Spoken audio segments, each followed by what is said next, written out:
we are trying to read from HDFS.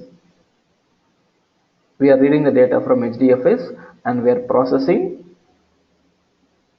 the data, and result we are trying to load to LFS.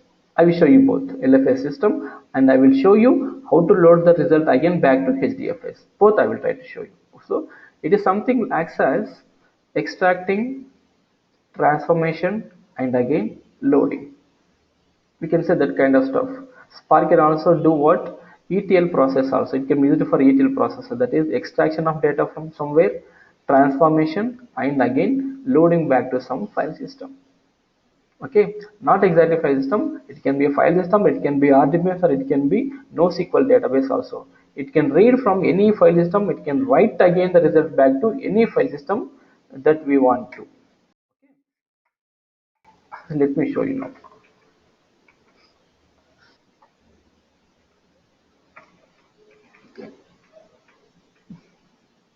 Well, R1 equal to, this is what we have first loading. We are loading the data. The first step in what we are showing here, this is we are reading the data from HDFS and we are doing some operation.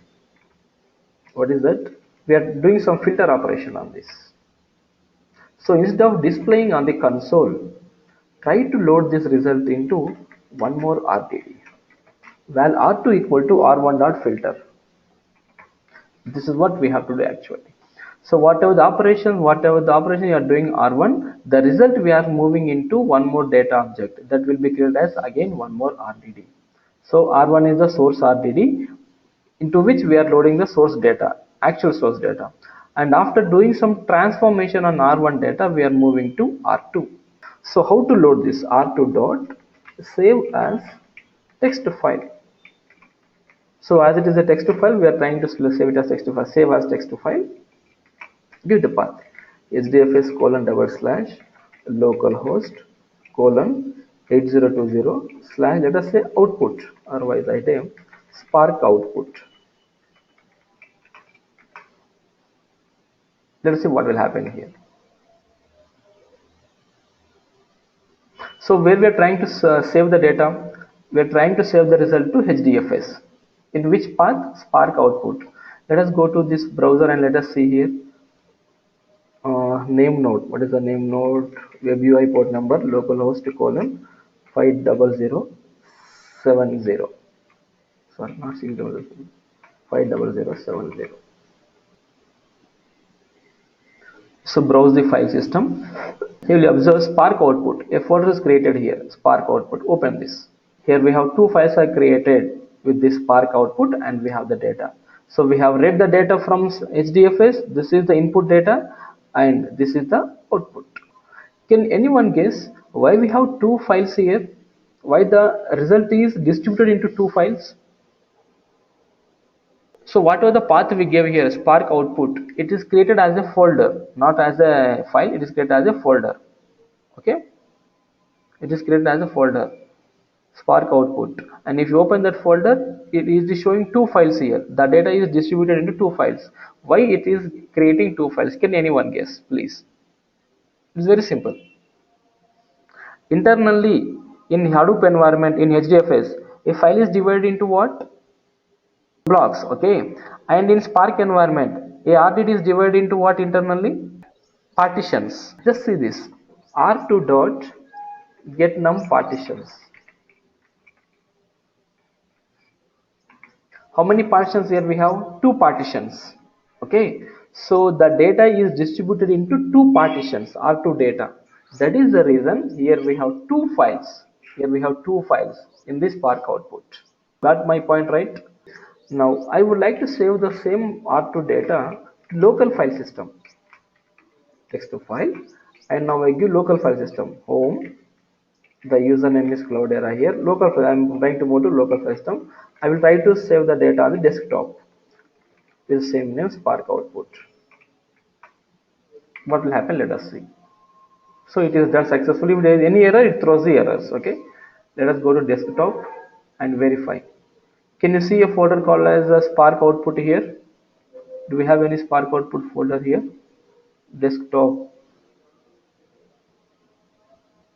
I don't think a file is created here. Where did we save the file? Just let me see it. Home, Cloudera, desktop, Spark output.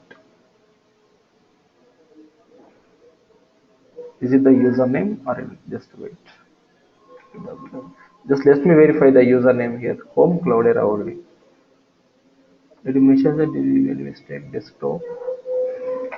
1 second.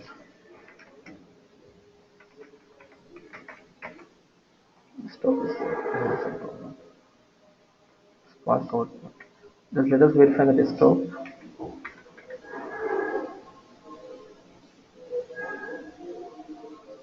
No, we did not get the output. So Cloudera home. Desktop. There is some problem with this. Actually, we have to get the data onto the desktop. Whenever we save the file, the data has to be sent onto the desktop. That is the reason. Maybe it is looking for some, user privileges. Maybe that could be the problem here. So no issues. It will work. It will work in your machine. If you want to go with, you can work in your machine. It will work. Okay. So you can read the data, do some transformations, whatever you want, and after that you can save to some file system, whatever you want. Now, just I will try to show you a simple example. A MapReduce application. How to write a MapReduce program. Okay, I'm writing the MapReduce program just to see. In only 2 steps, at least maximum of 3 steps, we can write this MapReduce program. I will try to show it now. In R1, we have this data already. Now we shall try to perform word count word count operation on this R1 data. I want to count the number of occurrences of each word in these 4 records. How do we do it? Just observe. It is very simple. I will explain the logic later, but try to understand how easy the Spark coding will be. Val R2 equal to array like this. R1 dot map of x implies x dot split. So each word is, what is the delimiter between each word here? The delimiter between each word is space that we are trying to split. For each record, in each record we are trying to split the words based on the space. That's it, nothing else. Okay. Now after that, just try to print the output of this R2 dot collect. The subset data are here. I will try to show you both R1 dot collect as well as R2 dot collect.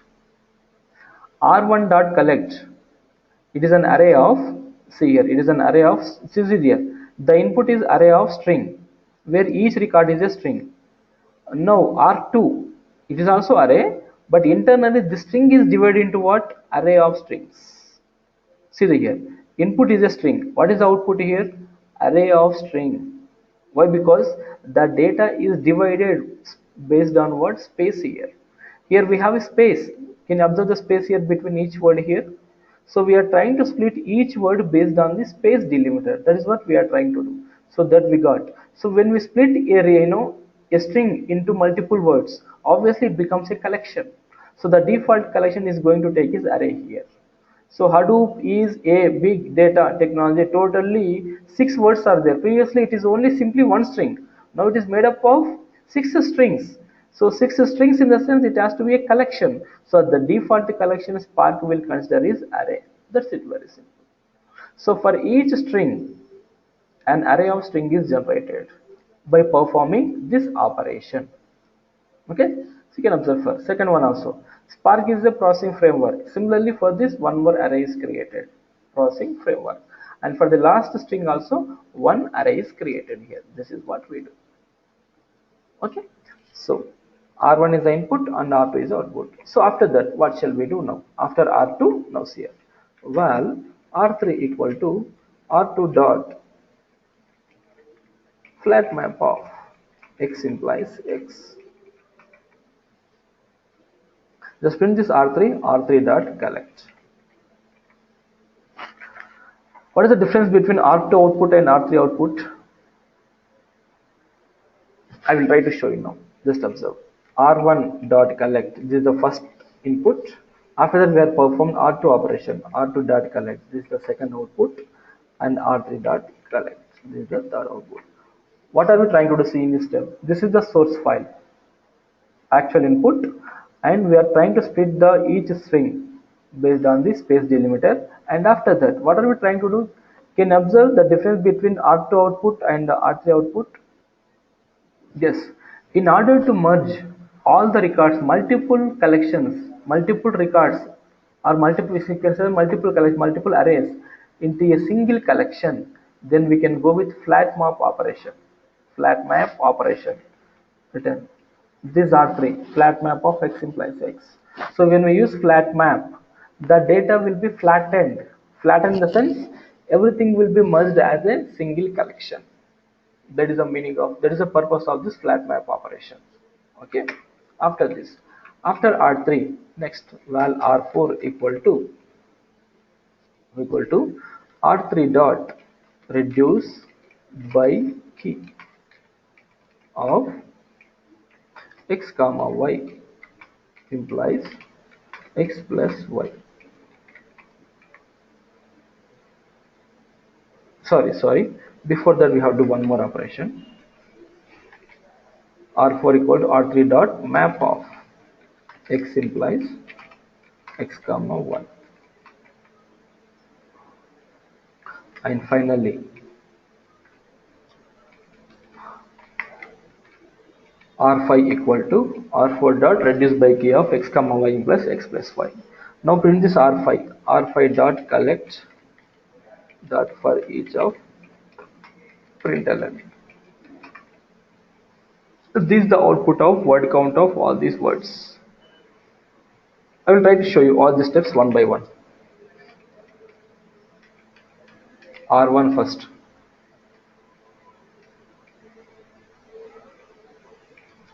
This is the first step, loading of data. Second step is R2. Second step, R3. This is the third step. R4. Fourth step. R5. Fifth step. That's it. Here we have five steps. We got the output. That's it. R5 dot collect dot for each of println. That's it. We got the output. Very simple. Working on working with a word count program is very simple here. Within five steps, I have shown you 5 steps, but it is possible to derive the same output in just 1 or 2 steps. That's it. 2 steps we can do everything. Thank you. Thanks a lot.